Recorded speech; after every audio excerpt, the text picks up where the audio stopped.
Hi, my name is Ralf Friedrichs. I'm the host of the Take Your Life Back Today show. I want to dive into 10 heartwarming stories about last wishes being fulfilled. With all the bad things going on in the world today, it's not much more heartwarming than to hear stories like the ones that I'm going to mention now. Not enough people have the chance to fulfill their last wishes, but the people on this list did. Whether it was by their own hard work or the hard work of groups like Make-A-Wish Foundation, these men and women were able to live out their last dreams before passing away. The man who dreamed of flying again. Sadly, Fletcher was no longer able to fly as he got older, but he never lost his love of reminiscing about the days he spent in the air. After hearing many of Fletcher's stories, the caretakers at his hospital decided to make their mission to grant his wish of taking one more flight somewhere. The caretaker worked together with Lost Nation to arrange for Fletcher and his two children who are afraid of flying to take a ride in the Cessna 172 for a few hours. Despite their fears, his kids joined on and elated Fletcher on his last flight. Robert Fletcher spent a whole life in the air. His passion for flying began when he first learned how to pilot an aircraft from a group of friends.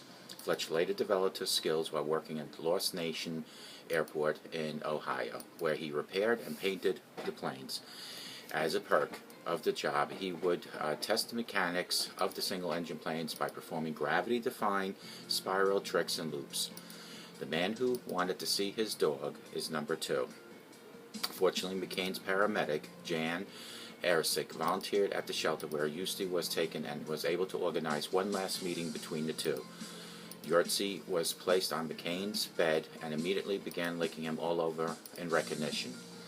McLean passed away only a few days later. Otzi was since been adopted by a new family. Dogs are known as a man's best friend, and there was nothing that homeless Iowa man, Kevin McLean, wanted more than to see his best friend one more time. The 57-year-old man who lived in his car in Cedar Rapids for many years with his dog, Otzi, as his only companion, was his best friend.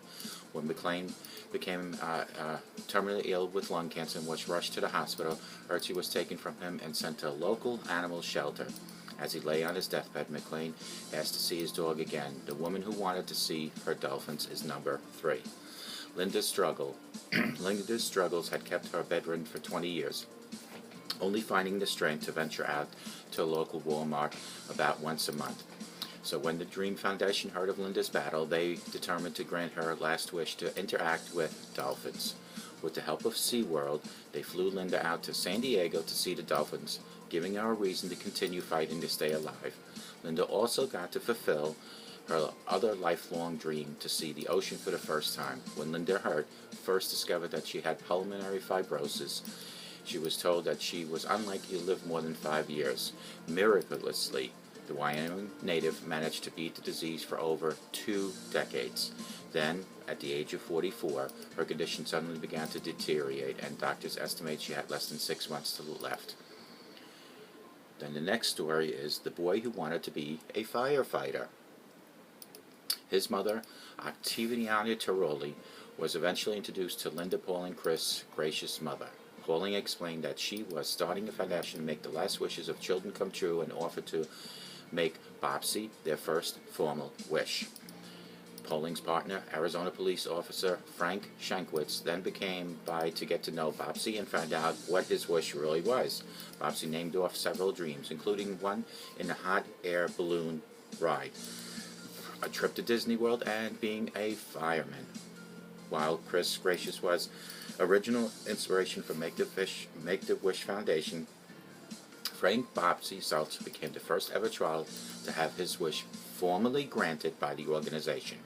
After being diagnosed with terminal leukemia at the age of 5, Bobsy's mother checked him into St. Joseph's Medical Center in Arizona, despite the fact that her insurance refused to pay for it. Bobsy got his trip to Disneyland and was and a hot air balloon ride both paled in comparison to the experience of becoming a fireman, he said. Rather than just simple tour of the fire station, Phoenix firefighter Bob Welp went beyond the call and duty to make Bobsy's last wish extremely special. He presented Bobsy with a customized badge and jacket and allowed him to use a hose, climb a ladder, and ride around in the truck. Bobsy's condition took a turn for the worse after Easter 1981. Shankowitz had to come to visit Bobsy one last time when there was a knock at the hospital window. Bobsy was surprised to find Bob Wolf climbing into the room along with 4 other firefighters from the ladder truck underground below. He was then wheeled downstairs to see team only to find out that their fire truck had been named Bobsy 1. He passed away later that evening. The teacher who wouldn't go until she had her degree. As a teacher, Harriet Richardson Ames dedicated her life to education. Because of this, it was her dream to receive her bachelor's degree in education before she passed away. Unlike most stories on this list, Harriet's dying last wish of kindness to others, but her own hard work and determination is the one that really made her wish come through. Throughout the years, Harriet had received various credits towards her degree in the University of New Hampshire, Plymouth Teachers College, and Keene State. While she did receive a 2-year teaching degree from Keene State in 1931, she had given up on her pursuit of a bachelor's degree by 1971, unsure she had enough credit to actually earn it or not. When she was interviewed for Keene State Senate, it became clear that she had the last item on Harriet's bucket list was to receive her degree. Immediately, the school researched the courses she took and got to work seeing if they could make the wish come true. Harriet had once stated, "If I die tomorrow, I'll know I die happy because my degree's in the works." 3 weeks after reaching her 100th birthday, she was finally awarded her diploma. Harriet passed away the next day with her diploma on her bedside. The girl who wanted to hear carols while most 8-year-old girls would be spending the latter of December getting ready for Christmas. Lainey Brown was losing her battle with terminally rare form of leukemia. She had been diagnosed only 7 months before the doctors gave her only a few months to live. After hearing the horrible news... hold on one second.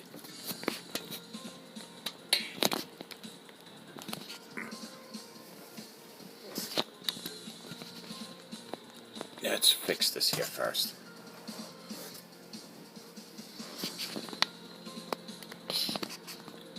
There we go. After hearing the horrible news, her family was determined to make the best of Lainey's last few months.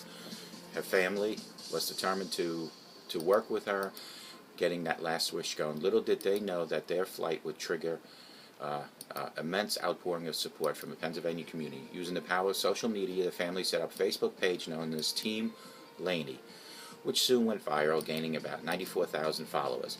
On December 14th, her family was told that Lainey only had weeks to live. With her birthday only 3 days away, the Make-A-Wish Foundation was able to set up a video meeting between Lainey and her favorite singer, Taylor Swift. The next day, December 21st, Lainey's other wish to listening Christmas carols was fulfilled when over 10,000 people showed up to sing carols on the street outside her room. The carolers sang for an hour with tunes including Silent Night, Jingle Bells, and Happy Birthday. Lainey lost her battle with leukemia on Christmas Day, but not before her final wishes came true, thanks to the generosity of others. The boy who didn't want to die a virgin in 2001, there was a bit of a morale uproar over granting one of the terminally ill Australians' wish not to die a virgin. The 15-year-old cancers had kept him in the hospital for many years, unable to experience dating as normal kids his age would. Because of this, the boy's controversial final wish was to have sex before he passed away. Without the knowledge of his parents, his friends granted him the wish by meeting up with a prostitute outside the hospital. I don't condone this whatsoever. Despite taking precautions to make sure that the encounter was safe and consensual, the incident could still be considered illegal because of the boy's age. An intense ethical debate ensued after the news of his last wish broke. Some child psychologists felt that granting the wish was illegal and extremely unethical, while others felt it should have been granted because the boy was going to die soon, probably craved the non-clinical contact. No matter which side of the debate you are on, certain that the Australian passed away during a time that he was very happy. The boy who wanted to meet the Queen. When Oliver Burton, who had been born with Down syndrome, was 3, he was given the news that no one wants to hear that he had leukemia. At the age of 10, things looked bleak for Oliver, who had been given only weeks to live. Most boys his age would dream of meeting the most famous sports stars, actors, but not Oliver. At the top of this little boy's list was meeting Queen of Buckingham Palace. While the Queen herself was unable to fill his last wish, an unlikely candidate stood up instead. When actress Helen Mirren heard about Oliver's wish, she was more than happy to play the Queen for a day.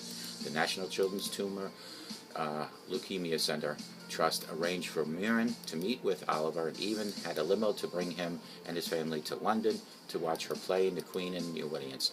After the play, Oliver was brought backstage to share tea and crumpets with Marion. She even knighted him as Sir Oliver, the boy who wanted to marry his sweetheart. When it comes to regrets, the one that got away is usually up there in the list. Fortunately for this little boy, dying of leukemia, his last wish to marry his sweetheart was granted. Reese Fleming was diagnosed with leukemia at just 4 years old and battled with the condition for 4 long years. As his condition continued to worsen, his family was told that he had only been around 3 weeks to live. When asked if he had any last wishes, Reese made it known that he wanted to marry his sweetheart, Eleanor Pergslove, before he passed. His mother explained that he had been good friends for years with Reese, and even asked her to marry a few times before she finally accepted.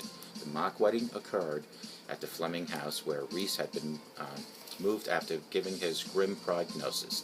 The families did their best to make the wedding seem as real as possible, even having the couple exchange rings. Prior to the wedding, Reese was also given a chance to ride in a Ferrari and a Porsche, as well as having a pirate-themed party with his friends and local Kingsway Fire Station. After Eleanor left that day, his mother said Reese looked completely at peace. He passed away the day after the wedding. The boy who inspired Make-A-Wish. Christopher James Gracious always dreamed of becoming a man in blue. He had revered police officers his whole life and wanted nothing more than to be a police officer himself. Unfortunately, the little boy's dream was put on hold when he was diagnosed with leukemia. Unwilling to let Chris's last wish go unfulfilled, U.S. Customs Officer Tommy Austin had promised him a ride in a real police helicopter. As Chris's leukemia worsened, Tommy knew he didn't have much time left, but he was determined to make his dream come true. Tommy contacted police officer Ronnie Cox and asked for help in making the wish come true. On April 29, 1980, Tommy made good in his promise of taking Chris on the police helicopter ride, and that was only a start. After an aerial tour of the city, the helicopter landed in Arizona's Department of Public Safety, where Chris was met by 3 squad cars and a motorcycle. The group then escorted the boy to become the first honorary state trooper in Arizona history. After his return to the hospital, Chris's condition continued to decline. 3 days later, Ron Cox came to the ward to present Chris with his own custom-made uniform. Chris had also told Frank Schwartzwitz that he liked the wings and his uniform, but Frank explained that he needed to pass the motorcycle test before receiving them. Without wasting any time, Frank and the officer set up a miniaturized version of the motorcycle test, which Chris was able to pass in his battery-powered motorcycle.